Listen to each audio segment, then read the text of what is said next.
Hey there berries, welcome to a World of Warcraft War Within gearing guide video. This is going to be a really basic guide, and I'm going to try and keep things as simple as possible and without as much lingo as possible as well, just so that everything I say here should be very clear and easy to understand.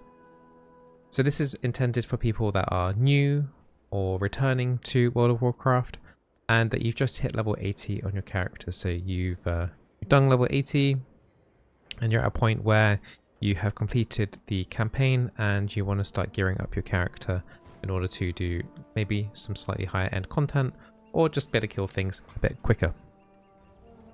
Now there's lots of varying different ways of how to gearing up your character in WoW, but I'll have like a kind of streamlined path in terms of, you know, kind of building blocks up on what you should be looking to do as you are building up more and more item level. So if you don't know what item level is, when you mouse over a piece of gear, it will have at the very top, it will say like item level. In this case, these boots that I'm looking at the top left hand corner is item level 610. And then under the item level, once you start entering into level 80 gear, there'll be like upgrade level, like hero or champion or veteran, explorer or myth. Those are different upgrade tracks that I'll talk about a little bit later on, but generally don't necessarily worry about too much about the track at the very moment in time. I'll have a separate video on that because that in itself is a little bit more complicated and I would want to not overwhelm you with too much information. But generally what you're looking for when you are gearing up your characters is generally higher item level is good, lower item level not so good. That is generally the main theme.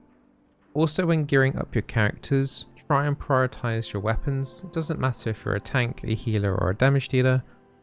Generally speaking, higher item level weapon is the strongest thing you can do for your character in order to enhancing your healing, enhancing your damage, enhancing your tanking capabilities. Yes, the other items in your inventory are very important too, but the weapon is usually by far the strongest. So when you first hit level 80, you hopefully have done the campaign, which doesn't take a huge amount of time.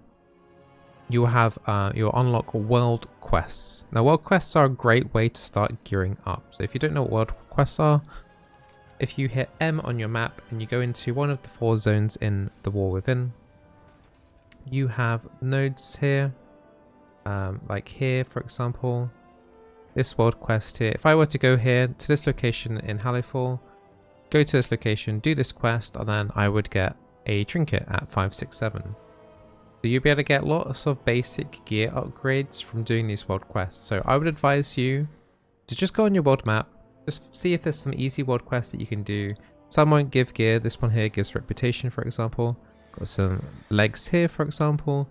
Go around the world looking at your map and ticking some of those things off just to get your item level up a little bit. So that is probably the easiest and most casual thing you can do in terms of like building up your gear. After that, you have multiple sorts of avenues depending on what kind of gameplay content you want to do. If you want to be into more of a solo player kind of gameplay, I would probably recommend that everyone did this stuff anyway, but generally this is like solo content. You have quests that are weekly. So in Dornegal in the city, just outside the inn, over here, you'll have lots of blue exclamation mark quests on your mini-map. So this will vary week by week. Generally each week has a theme. The theme that for this week that I'm talking right now is delve themed, and I'll talk about delves a little bit later on.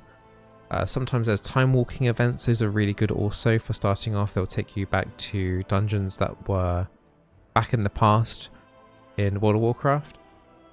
And the gear that you can get from those are kind of the equivalent of normal dungeon gear, which I'll get into again in a bit. So these quests are really good, not just because, you know, they're giving you a theme for the week, but also because the quests can also contain radiant chests. So here, for example, this is the delve week, and this one is complete 5 delves in Kaz Algar, which is the new expansion world. The 4 regions are in Kaz Algar. And if I were to do got to do one more delve here, I will get a cache of Delver spoils, which will contain some item level 597 for free. Usually a bit of money, and usually like a key also for delves. I'll get into very shortly. But you should be looking to do these blue quests that you have access to. There are around about 8 blue quests that you can do in a week. Some are more important than others. But generally the blue quests around this table here are generally some of the most important ones. There are some special world quests called special assignments. Not sure I have any up on this character at the moment. But basically there will be a almost like this icon here where there's like a dragon crest around one of the world quests, and it will say complete 3 quests in this area to unlock this quest. You do 3 world quests in that area, and then you go to that location, you do the quest, and then you get an epic purple colored chest, which usually contains some goodies inside as well. But there are some general things that you should be looking to do once a week, which don't usually take too long. In Hallowfall, you have spreading the lights. That is putting 3 crystals each in 4 braziers.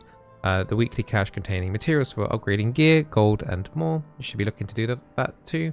The first 2 weekly caches you earn each week contain a piece of veteran gear.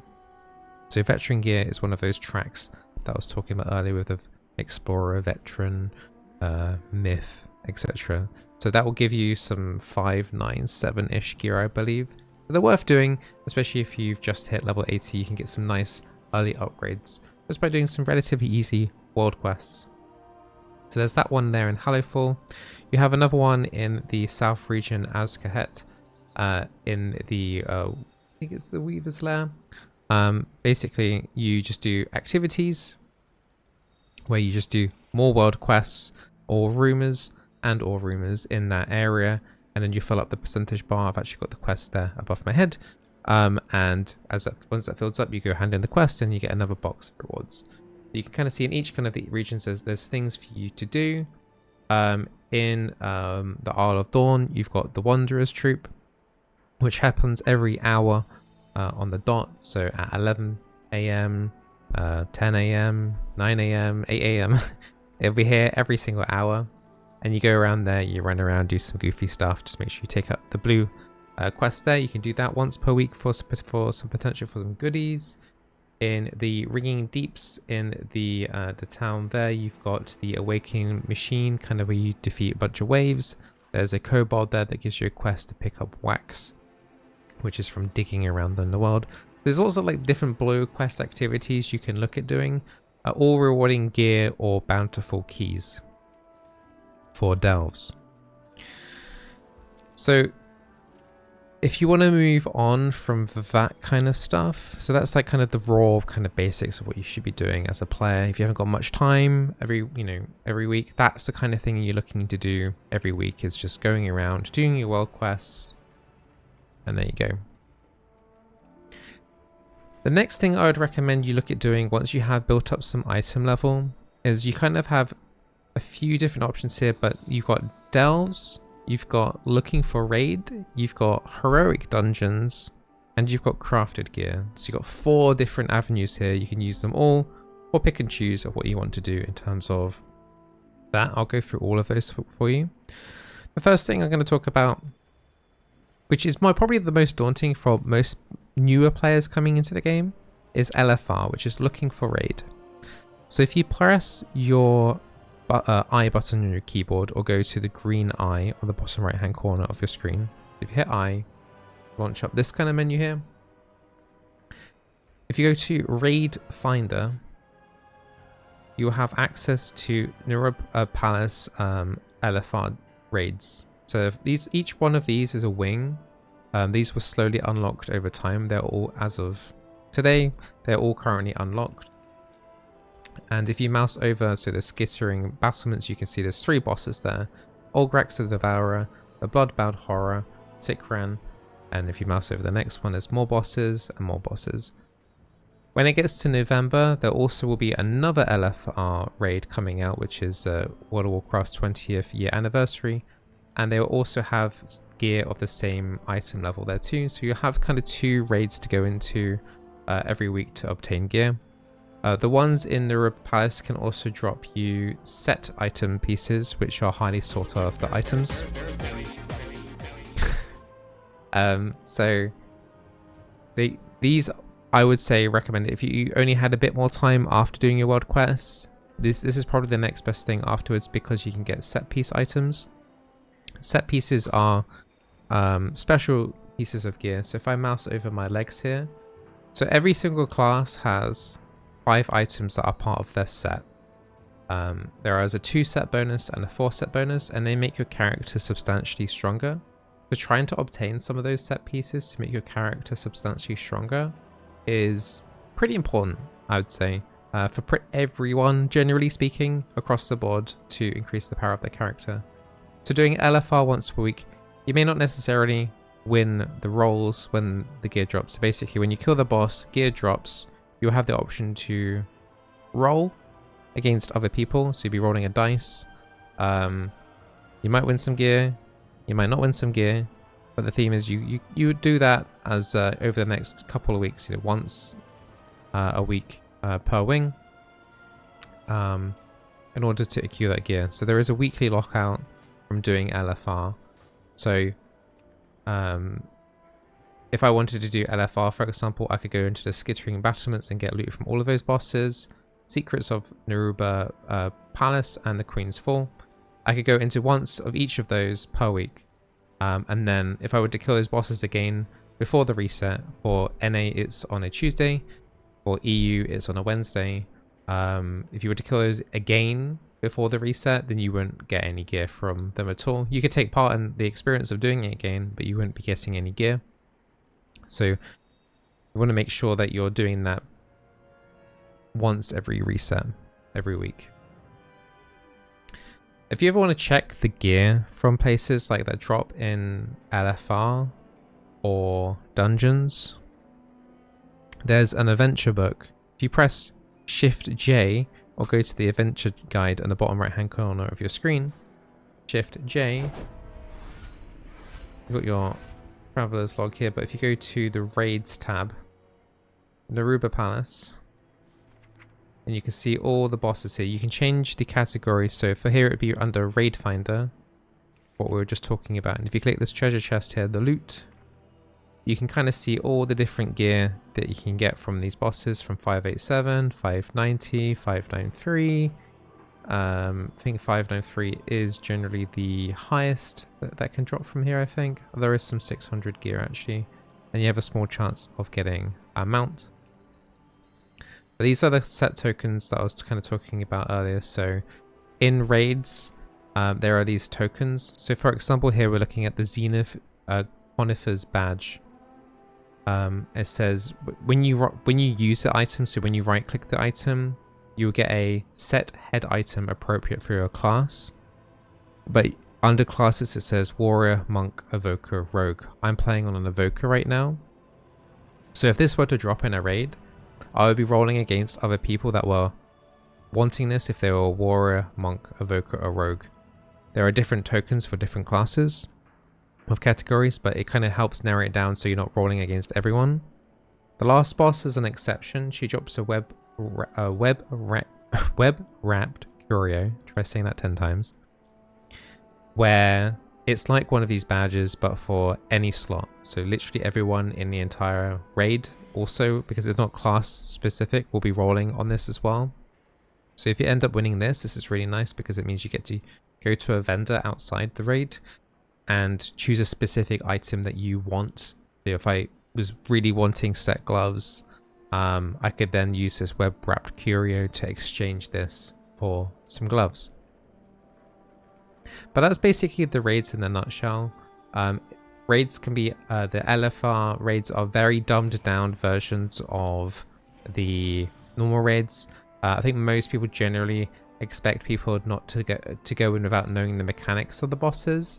And honestly, I might get a little bit of grief for saying this, but if you don't know the mechanics of the fight, don't feel like it's not the end of the world if you don't understand the mechanics of the fight. If I'm going to be brutally honest, this content is generally quite trivial, not that difficult to do. And once if your group does end up wiping like once or twice, generally, you guys would have figured it out by then what you should be doing. Like, it's not overly complicated. Just usually just hit stuff, bunga bunga mode, get some drops, and then move on. But it's a good kind of like preview to what raiding is like if you want to do it in the higher difficulties, which there are 3 more difficulties of normal, heroic, and mythic.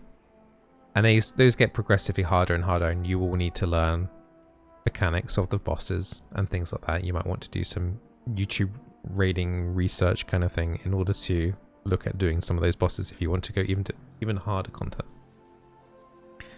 But that is the first thing I'd personally look into do, trying to get item level to have access to that raiding because of those set pieces. Moving on to maybe slightly less daunting content is something that is new to the World Within called delves. Now, delves can be done as solo, in a duo, as a trio, as a quad, or as a pentagroup. So you can choose to do this completely solo if you wanted to. I will say healers, if you're doing this solo, you will probably struggle the most. You will have an NPC called Bran with you, and you can assign him to be damage dealer or healer. As I was speaking, the damage dealer version of him isn't particularly great. The healing version of him is pretty good. He does some pretty nice heals, but damaging is kind of eh. So if you are a healer, I would advise you to potentially look for a group doing delves. If you are a healer main, back if you could press I, and you get this tab up again, go to pre-made groups, and then click delves, and then find the group, or you can make your own group, and you'll find loads of people here looking to do some stuff. Got fast runs, you've got chill runs, you can maybe start your own group. But one of the things you might be noticing here as a theme is tier 8 of delves. So in delves there is a self-progression track. So when you first enter a delve, it will be tier 1, the lowest difficulty that you can do.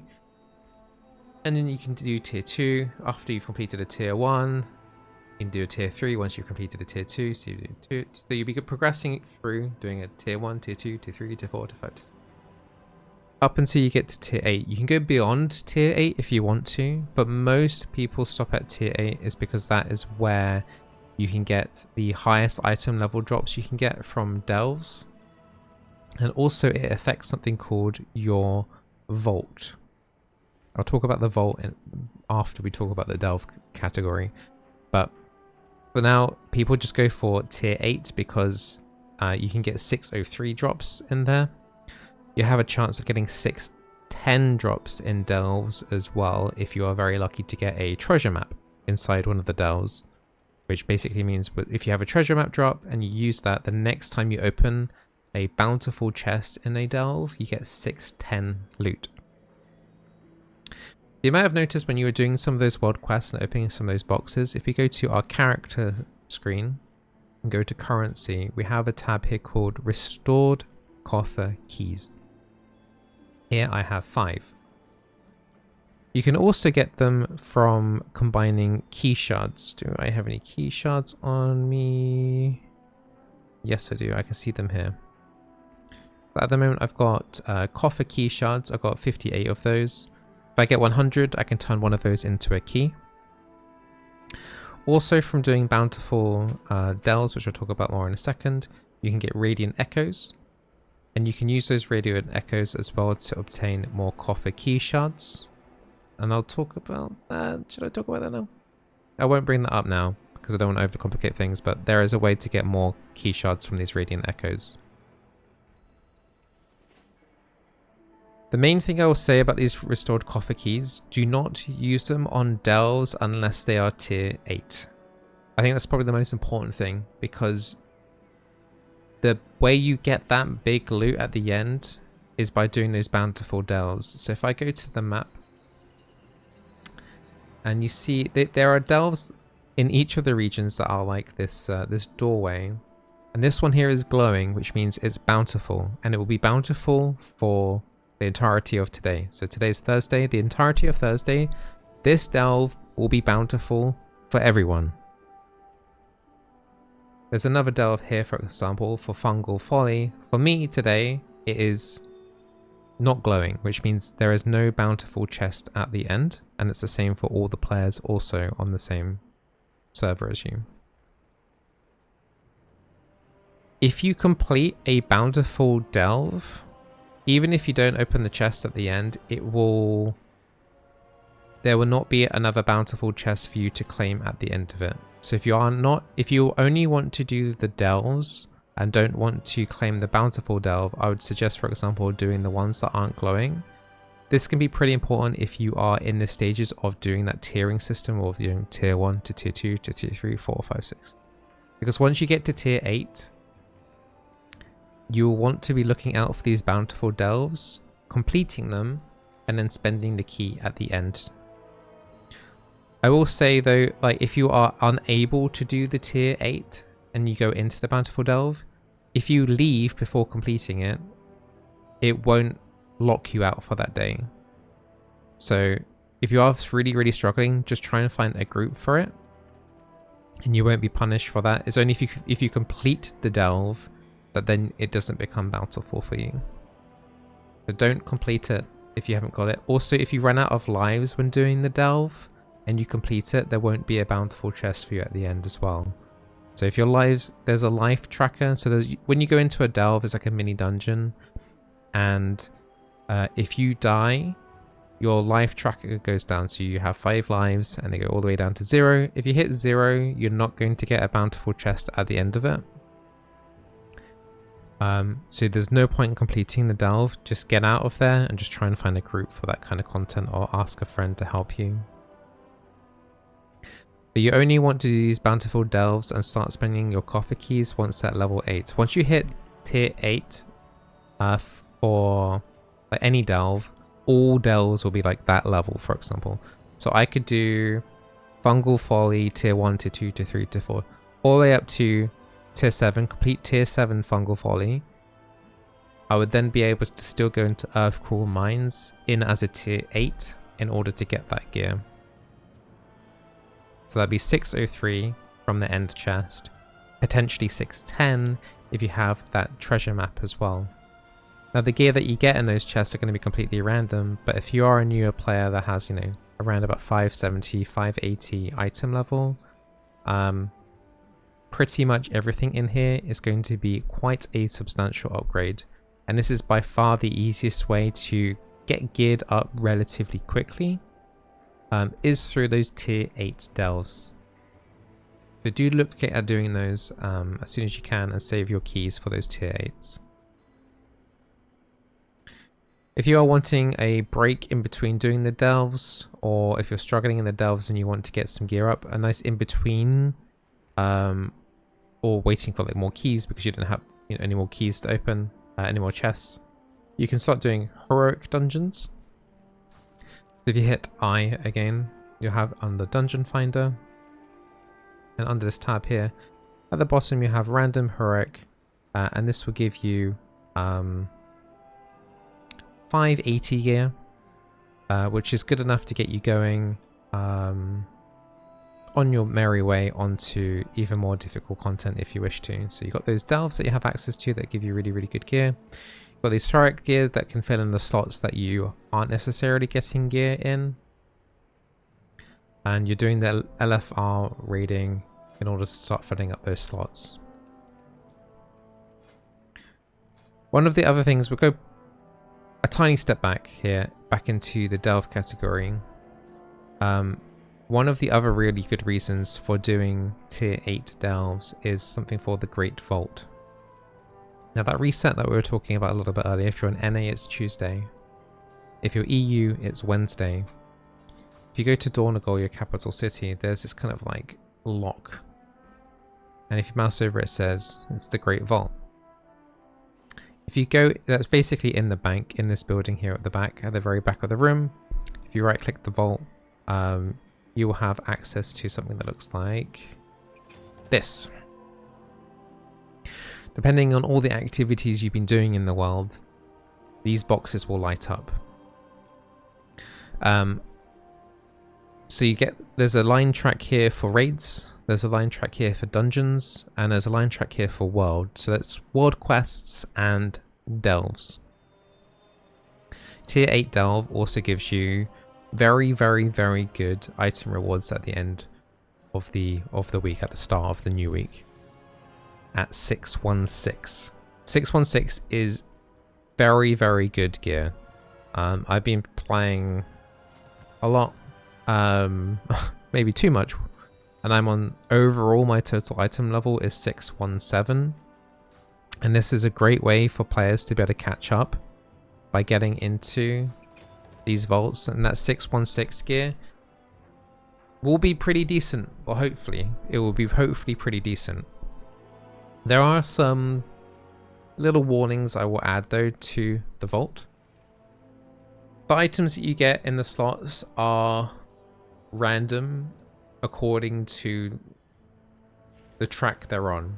So for example, under raids, depending on what raiding you've been doing, the only gear that you will see here is from raids. So if there's a weapon here that drops in a raid that you really wanted, you would only be able to see it from the raid track. You would never be able to see it from the dungeon or world track.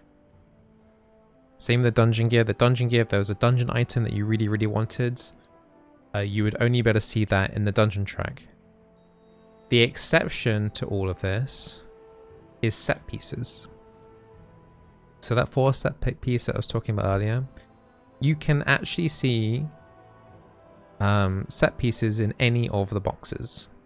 So even if you've done delves, you can still acquire set pieces from doing your delve. Now, all of this is kind of random. I once have seen set pieces in my delve slots here at boxes at the bottom. This week, for example, I didn't see any of that. So you're at the mercy of RNG gods here in terms of that kind of stuff, but it's nice that you can get set pieces in any one of these boxes. Now, be mindful that you can only choose one item per week. So make sure you choose wisely. Generally, you're choosing something that's the highest item level, or maybe giving you towards that 2 or 4 set bonus on that gear in order to make your character stronger. Or potentially you could be looking at a weapon. Weapon is probably number 1 priority if you have a really bad weapon. Number 2 is set bonus. 3 is maybe other general armor pieces like boots, bracers, belt, and then generally jewelry.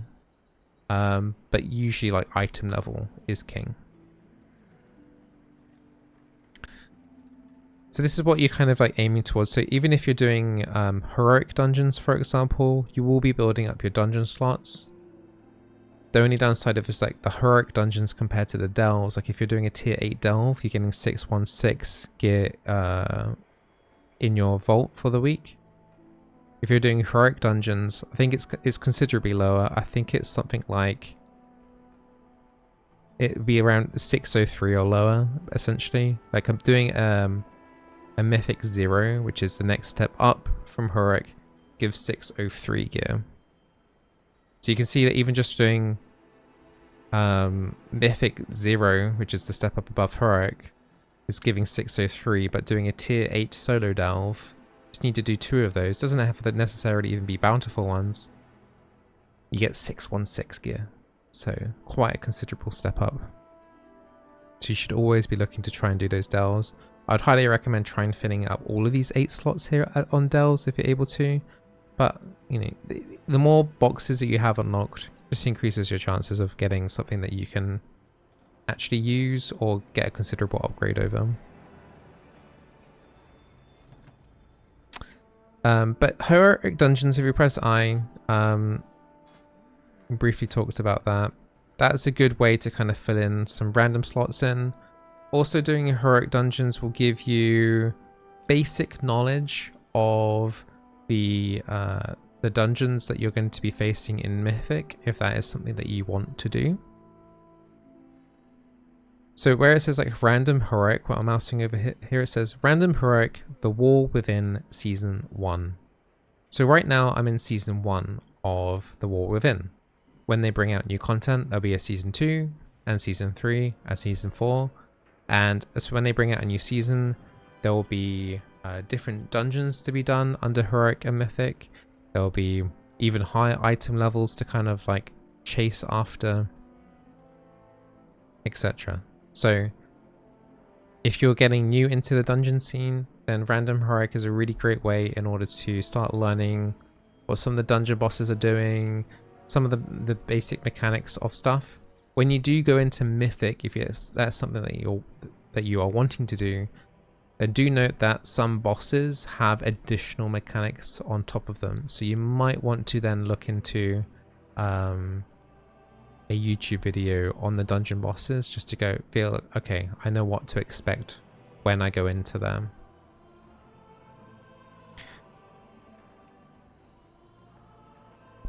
So moving on from delves and heroic dungeons would be the next natural thing would be either normal raiding or mythic dungeoning.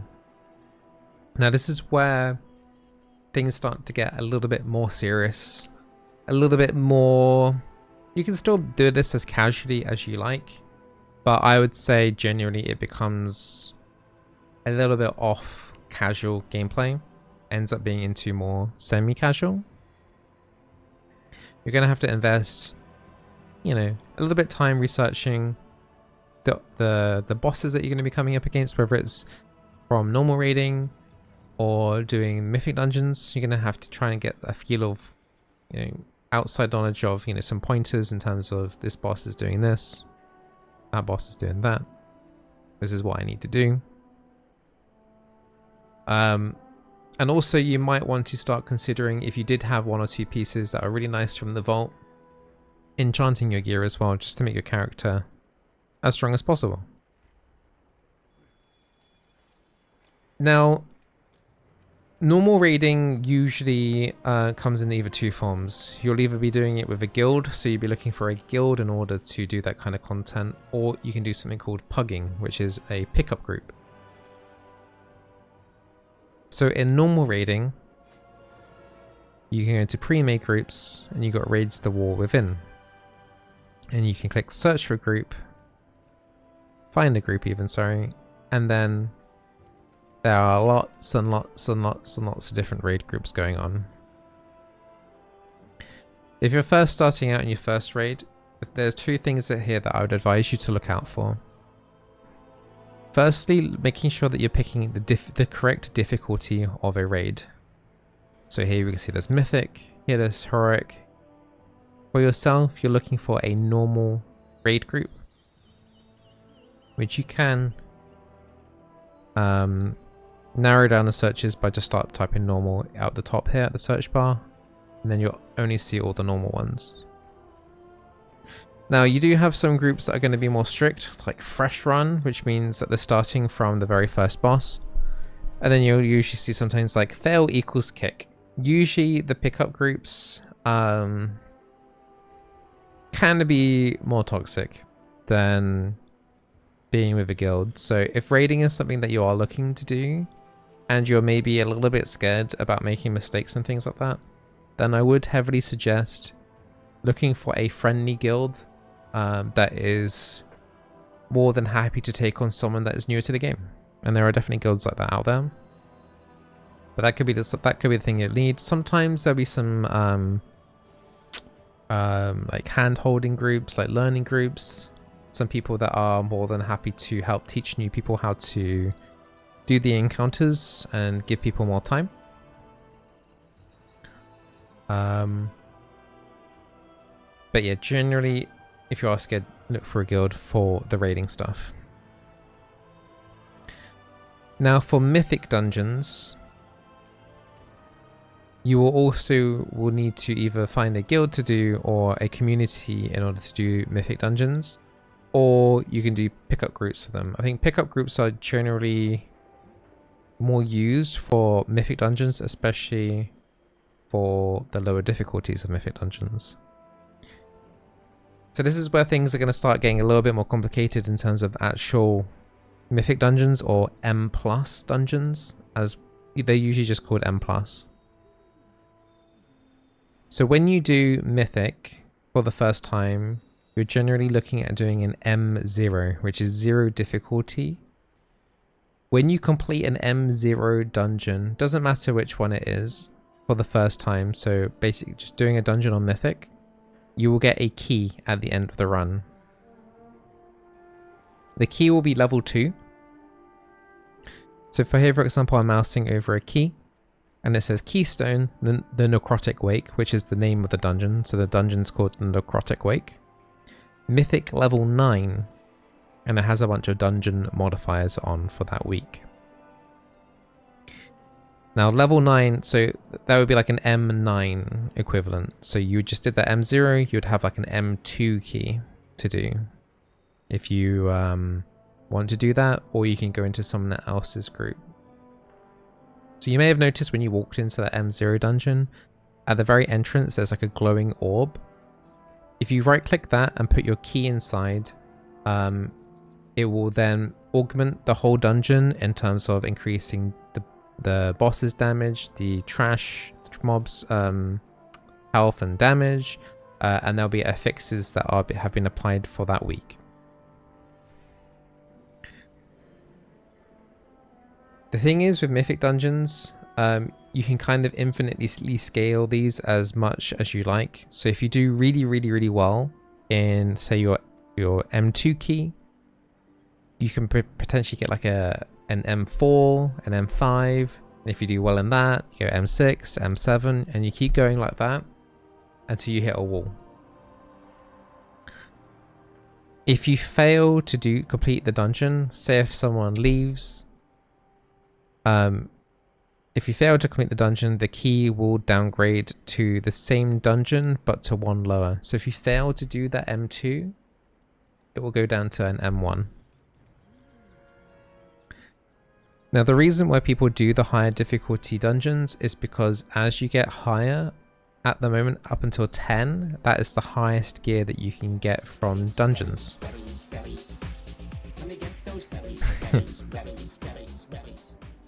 So M10 is usually the one that players are aiming to aim for in terms of only caring about gear in order to get the best vaults that they can for that track line. Also, you get hero gear that drops from those mythic dungeons, which is around about 613, I want to say, kind of gear. So you can get some high level gear drops at the end of these dungeons as you are scaling up and up and up and up and up. And that's what people are kind of chasing for as they're doing those dungeons.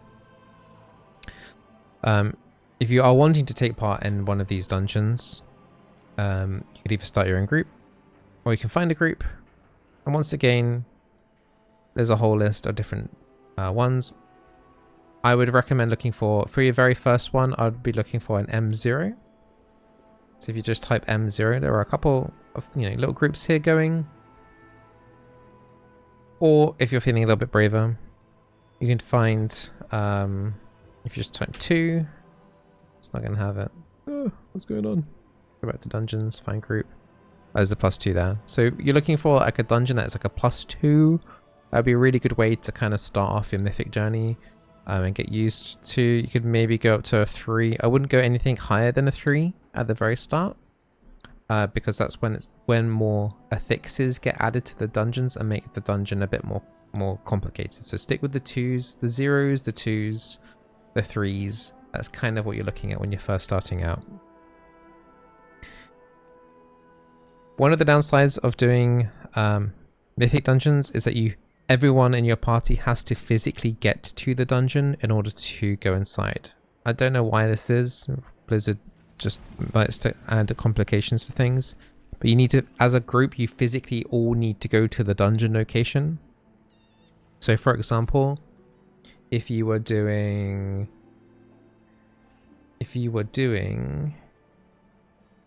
Siegebreaker, the entrance would be around about here. I'm not sure why that's not highlighted on the map there for me. There's a couple of dungeons here as well. You got the City of Threads Season 1, City of Echoes. You all would have to go physically to this location. There is a summoning stone outside of the dungeon that requires 2 people.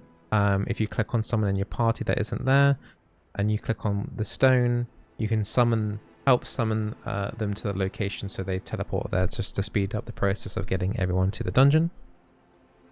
So for Season 1, there are 4 dungeons in the new expansion. And then there are 4 dungeons that are not in the current expansion, but are from previous expansions, but have been tuned and modified for the current season. Now, to get access to those, you will need to go to this portal room, which is just north of the vault, just around the corner from where the bank and the vault is. Got these little temporal guardians hanging out outside. If you click on this portal, you'll be taken to the timeways, and then there are portals here that can take you to the different dungeons. If you're not sure which one is which, I'll just tell you which ones they are. So this one is for Mists. The next one on the left is for Necrotic Wake. The first on the right is for Grim Battle.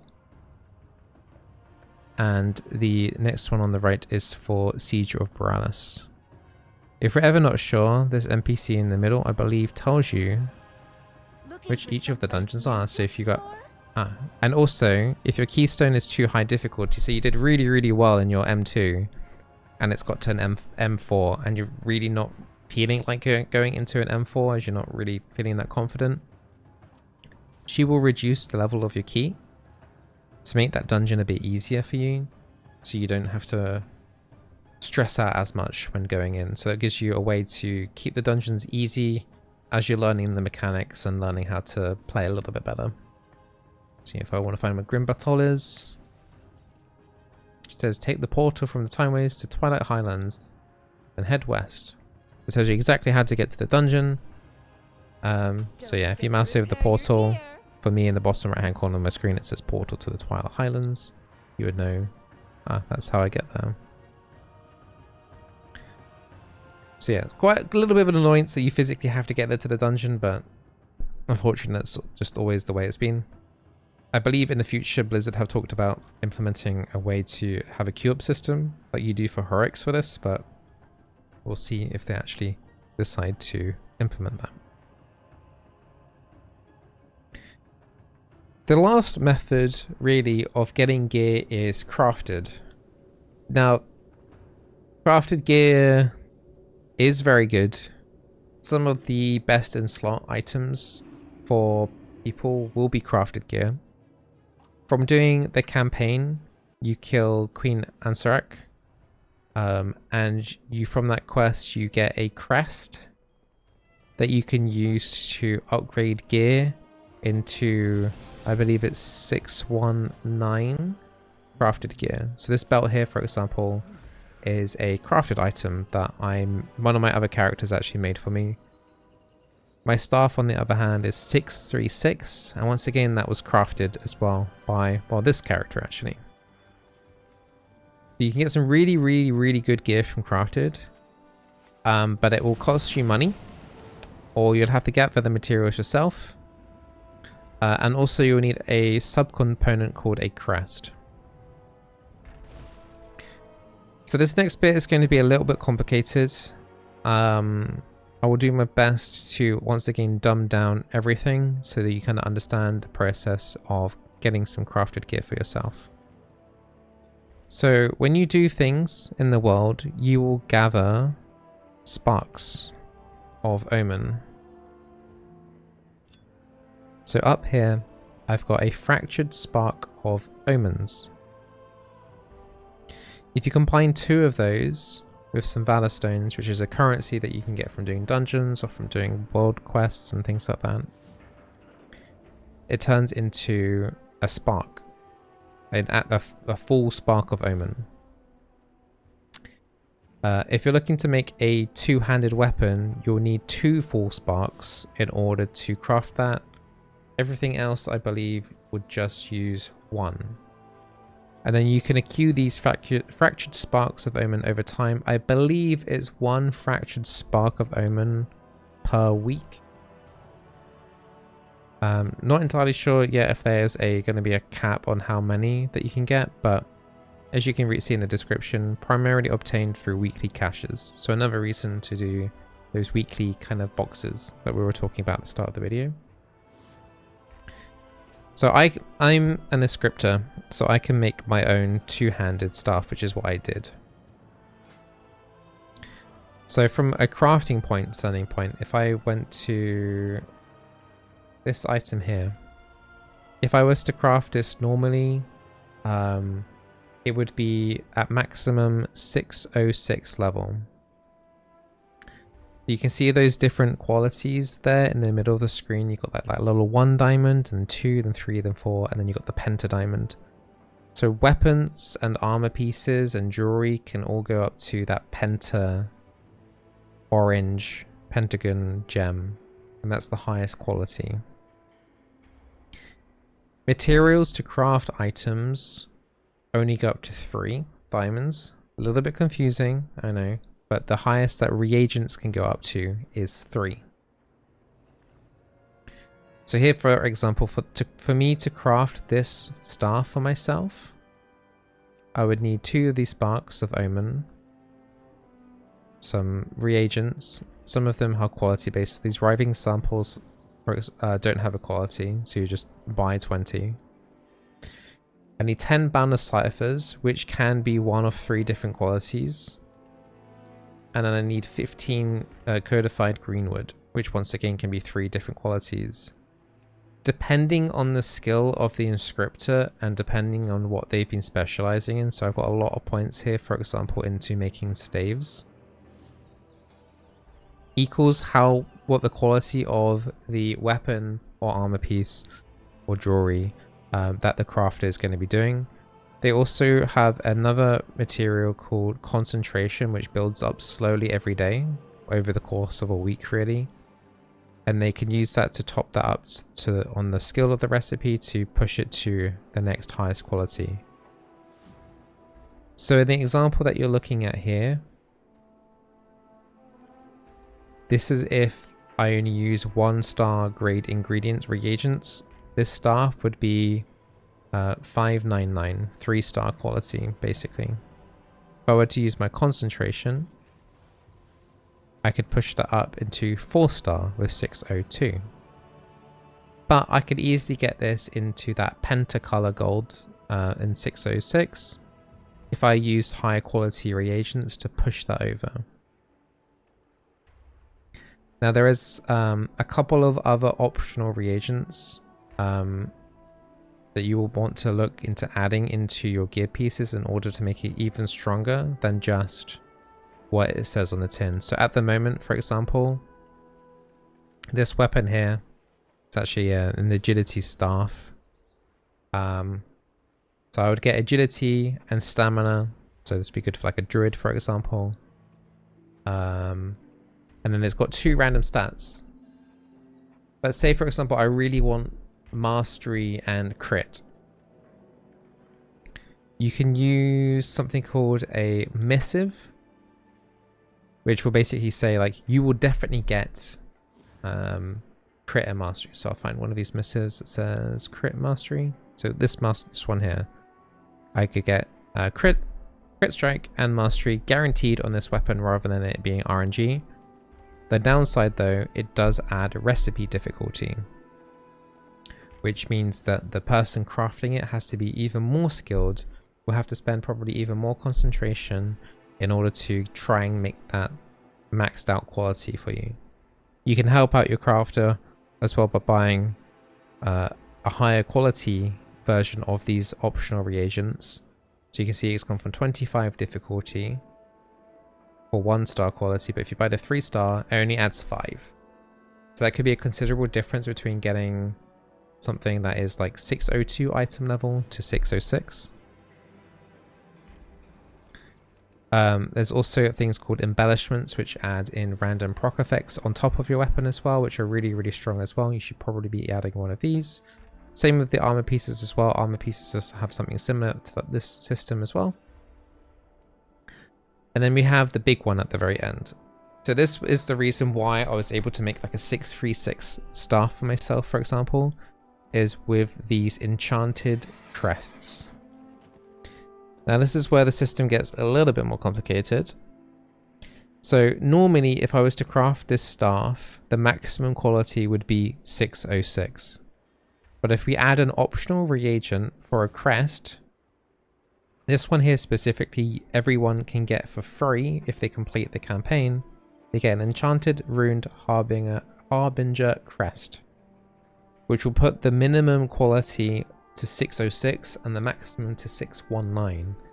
So if you were to pop that in, and if your crafter was skilled enough, they would be able to make, instead of this staff only being potentially 606, they could make it all the way up to go up to 619.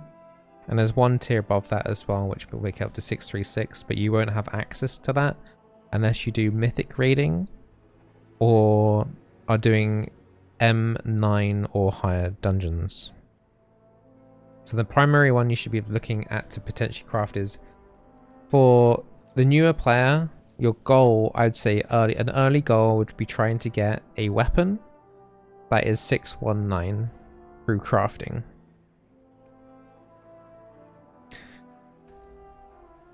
Now, if you wanted to have more than one piece crafted, so you'd get this enchanted runed harbinger crest for free through story. So when you're doing your crafting order, which I'll show you in a second, you would just pop that in under the optional reagents. And there you go, that's it, that's done. But if you wanted more pieces, you would need to go to the enchanting table.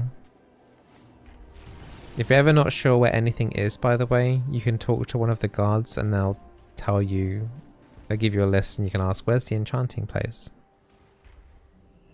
So there's the enchanting supplier here. If you speak to her, you have those crests there that we were just talking about. So here we have, well, we have the base form of the crest, but there's something else that we need to do to it as well in order for you to get it to that enchanted stage. So you got the Nascent Runed Harbinger crest, and you spend 45 of these tokens that you can get from M4 dungeons or from Heroic Raid, and I think delves, the tier 8 delves can give you a small amount of these every single time as well. So if you are doing those tier 8 delves, you will be slowly accruing those runed crests anyway. And you'd want to buy one of those. So you'd buy the Nascent Runed Harbinger crest. That would be in your inventory, but you can't do anything until you get it enchanted. So to do that, and to get your other weapons crafted for yourself, just here on the map, just south of the vault, so the vault is up there, where my mouse is swirling, just down these steps, you've got the crafting order bench. So if you right click on the crafting order person, we are going to want to type in crest,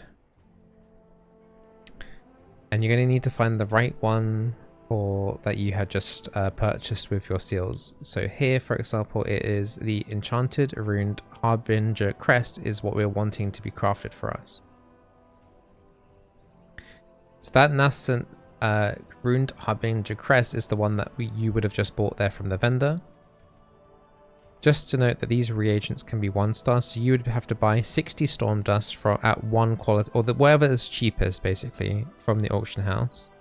The rating of these does not matter because there's only one form of the crest.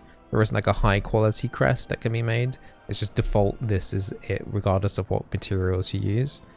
So you'd buy 60 storm dust of the cheapest value from the auction house, 10 gleaming shards, and 1 refulgent crystal. And you could put a public order for that. You go, hi, please craft, thank you. And then you'd put a commission here, so that's how much money that the person crafting would get. Paid generously, I don't know, like, it's quite an easy order overall. Not really much effort required, so 1,000 gold, maybe. If you want to be cheaper than that, that's fine. And then eventually someone will make this for you, or you could ask in the trade chat in game chat if someone can help you with that. Then once that is crafted, you will then get mail. This item, the enchanted version, will then be sent to you in your mail. So then you have that enchanted crest. Now I feel like, oh, okay, now I would like to have this mail belt made for me. This glyphed etched binding is something that I really want for my character because my current belt sucks. Now, I would advise you to find someone that can craft this as a 5-star. Don't necessarily just whack this on as a public order because it will the person could craft this at any quality, right? You could find someone picking this order up, go, oh, I'll get 2,000 gold for this commission, but they're not really specialized in making belts, so they'll make you like a 2 or 3-star quality belt, and then it's like, well, it's a bit of a pain in the butt then, because you didn't get the maximum potential out of your item. But the best way is to find someone in trade chat or someone in your guild that can craft this at 5-star. And you can click this public order and set it to guild order so only people in the guild can see it. Or personal order, it means that you'll send this one to someone specifically. The nice thing about the personal order is that you can actually set a minimum quality, so you can say, I want this 5-star. And if it's not going to be made, then when the duration runs out, then you get the material sent back to you in your inventory and you don't lose anything apart from your time. But the same principle applies, so you'd put your spark in that you made earlier with your fractured sparks of omens. So you put your spark in there, and this would be how you would be doing it if you had the crest from the story quest as well. You put the Gloomfathom hide in. Now this one doesn't have any quality to it, so it would just be you'll be popping one of those in. Same with the crystal fused hides, I believe. No, the crystal fused hide does have qualities, so you could. I would advise you to put 3-star quality reagents in every time, just to make sure that the person can do it at maximum quality. So you'd want 3 crystal fused hides that are at maximum quality. Same with the Shitten armor banding. And same with the gloom as well. So 150 gloom required for this. So you ideally would have 150 high quality gloom. Here you can add that crest in. You can add the embellishment to add that proc effect to your item. And here you can also add the missives to say, I really wanted that crit mastery guaranteed. Because otherwise, if you don't put the missive in, it's going to be random. So you could get versatility and haste, and you'd be like, oh, those are my 2 worst secondary stats. Why did it do that? Just make sure you get those missives in to guarantee. Now, all in all, each of these crafted items, the crafter will ask for a cost fee as well. Sometimes they'll be friendly and say tip generally. I would say a general price is around about 5,000 gold commission at the moment. I think that's a fair price, I think, for a lot of these items right now. You can negotiate with your crafter at the end of the day, but don't forget they'll probably be using that concentrate, which slowly builds up over the course of a week. And so that's basically what you're paying a lot of their gold towards, is not just from the skill points and the fact that they've had to level up the crafting as well, but you're also generally paying for their concentrate as well. And that's it. Then you place the order after sending it to that person, and then you would get mail, and then you get your new shiny belt or weapon or whatever it is that you've had crafted in your mail. And it's as easy as that. It's a little bit complicated, but I hope that me kind of like dumbing it down and walking it through with you makes it a little bit more understandable. I think it's a horrible system.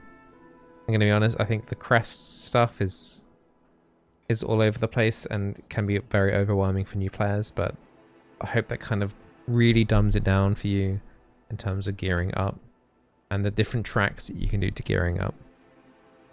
Just a very quick overview of ordering world quests, doing those weekly caches, heroic dungeons and delves, and the looking for raid, the raid finder. Really good basic ways in terms of gearing up. Next, probably easiest is getting crafted gear. depending on how much gold you have. You know, if you're under 50,000 gold, it's going to be difficult, honestly, for you to potentially pay for some of those materials without doing a substantial amount of self-gathering through professions and just selling stuff on the auction house in general. Always a good idea just to check you've got nothing random in your inventory that can sell for nice things. There are crafting materials that you can get from delves, for example, that do sell quite well on the auction house, like tinder boxes, or just from Bran harvesting materials for you from like the ore and the herbs that are found in there. And then you've got like the raiding and the mythic dungeons, which are the next step up. Once again, there is, you know, if you're going into normal raiding or beyond, or mythic dungeoning and beyond, you are going to wanting to start spending a bit more gold as well on enchanting your gear. You're going to be wanting to potentially buy food buffs, flasks as well for even more difficult content than that, in order to make your character as strong as possible from doing those things. If you are looking into wanting to do normal or above raiding content, then you probably should be trying to find a guild for that too. I would highly recommend that. I'm trying to find a nice chill guild for that kind of stuff. Yeah, other than that, I don't really feel like I've left anything out. As you can tell, there's a lot of different ways in terms of PvE, gearing up your character. You've got so many different things. It's all quite overwhelming, and this is just for like one character. If you like playing multiple different characters, then you might be wanting to do lots of different things. And then don't forget at the end, well, at the start of the week, so that Tuesday if you're NA, Wednesday if you're EU, don't forget to go to your vault, choose something shiny, and that's a really big boost for the start of your week. It's like, it usually feels like Christmas. Again, being able to open your vault and pick and choosing something that hopefully is an upgrade. You would hope it would be. Sometimes it's not. But generally, especially when you're first starting out, generally everything there would be an upgrade for you. And being able to choose one of those big items helps massively you to progress on your character as well. There is one other thing that I did kind of miss out on, but I feel like I'll mention it briefly right now, but I don't think it's something that you should necessarily overly focus on, because you will be gaining, probably outgearing at least the reputation gear anyway, which is what I'm going to talk about. There are a few epic pieces that you can obtain from reputation with your renown. Each of the different factions here provides an item if you hit a certain level with them, like an epic piece. So if you hit, for example, level 7 here with the Council of Dornagol, you can get some 584 shoulders.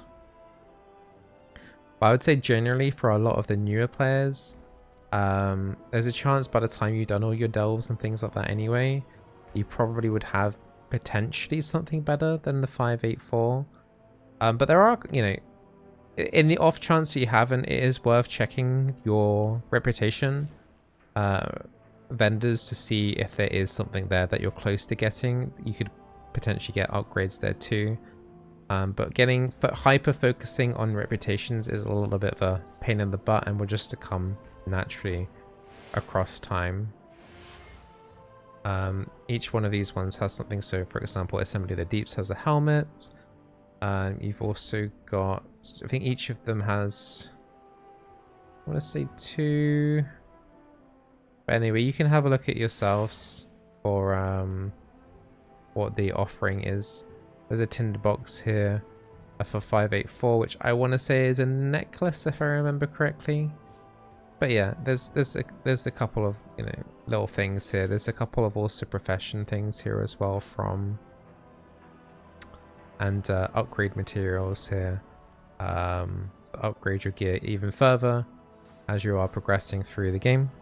But the main thing is just kind of focus on those the item levels from doing those things I mentioned. I'll probably make another video guide on actually upgrading your gear once you've got it, because once again, it's a whole nother system and I don't want to overcomplicate you guys.